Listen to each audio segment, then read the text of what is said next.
How do we do that to a level of making sure that our team remembers this is who we're here for? Because we have certain pieces of our teams that aren't necessarily front lines, the administrative side of the business, the accounting side of the business.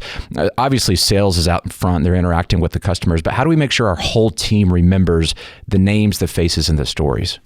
Yeah, well, internally, so I think it comes with culture of what we celebrate. We always talk about what gets celebrated gets repeated, and it's true.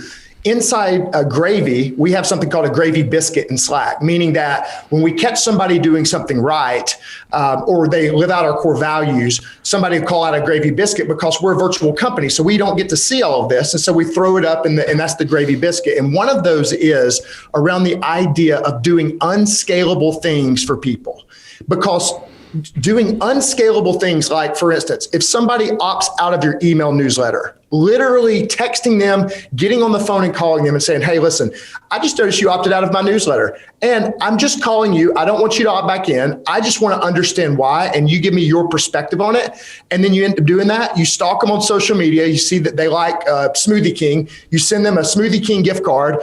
And that one unscalable thing that you can't do for thousands, you can't do for hundreds, but you could do for one, because what we found about unscalable things is that the story scales. So you can scale the story of the unscalable things, and that's what creates the magic internally of doing for, Andy Stanley says, do for one what you wish you could do for everyone. Yes. And then oftentimes when you catch people doing something right, you scale that story and then you share it over and over and over again. I want you to say more about the story that scales, because as you started describing that, I'm thinking about business owners who are going, man, I'd love to do this for everybody, but I just don't have the time, Casey. Like, it doesn't scale, and we're trying to build a system and a machine that's replicatable, and we've got millions of people we got to help. How are we going to get to them if we're always running around doing these unscalable, actions? What do you mean when you say the story scales? Because I think that's probably where the magic is at. Well, I mean, you see great examples of this. I think that, Elon Musk did it when something happened. There was a Tesla, something happened on an interstate, and he saw it on Twitter, and he sent a new Tesla to this one person, and it became the news headline. The story scaled of this one thing they did for this one customer, right? When you do the different unscalable things, it becomes a scalable story. I'll tell you, for us internally, even, you can do this with your staff as well. So we have a lady on our team named Patience. We call her the M&M of Gravy. She came from a very bad situation in life. She randomly found out about Gravy. She got here, and her entire life dream, you know what it was? To get braces. That's it. That's what she wanted out of life.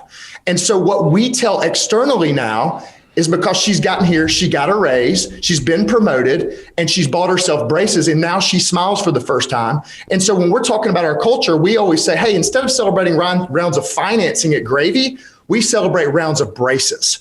And those are the kind of things where it gives you the story that says, just in one sentence, what it would try to take you forever to do. And this is very important. That's an incredible story. The thing we do as leaders, when we own the business, we can just feel that in the moment and go, I'm going to give this person a $50 handshake, or I'm going to call that customer and say, hey, this one's free on us next time. Don't worry about it, because we're just going to make it right. I think we feel the autonomy, and we feel empowered as owners, as founders, as leaders, because we have the budget. We know that it makes sense, and we're just going to do the right thing. I think sometimes team members don't feel like they feel the spirit of this. How do we get them to make the gravy biscuit? And sometimes money's involved, or sometimes doing something unconventional is involved. Clearly, we have to have a culture that says, one, you're going to be deputized to do this. Two, here's some budget. Three, if you do it wrong, you're not going to feel, judged and shamed. We're going to celebrate and say, hey, let's tweak this in a way next time that maybe is more on track.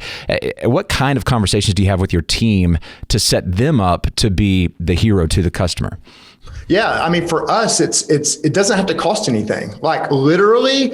And what we do for a lot of our customers. So Gravy, what we do is we're talking to companies, customers all day, and representing their brands. So we literally will send just a Loom video.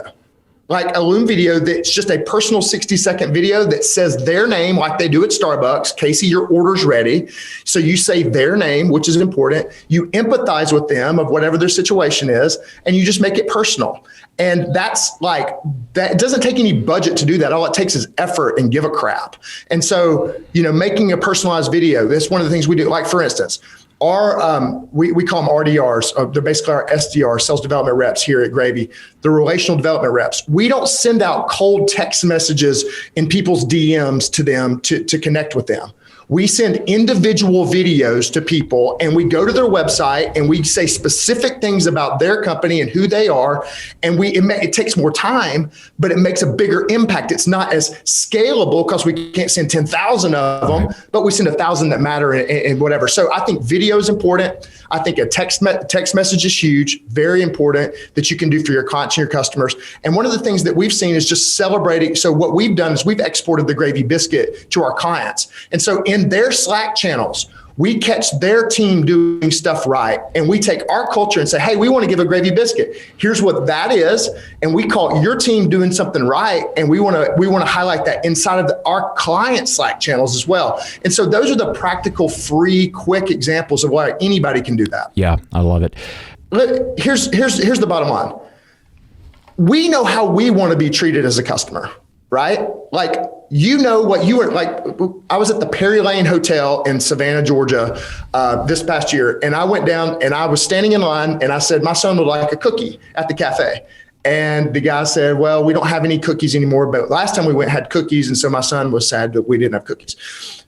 I said, okay, we ordered something else. The next morning, I get cookies, warm cookies delivered to our room with a note that says, for the duration of your stay, Gage will have cookies at the cafe.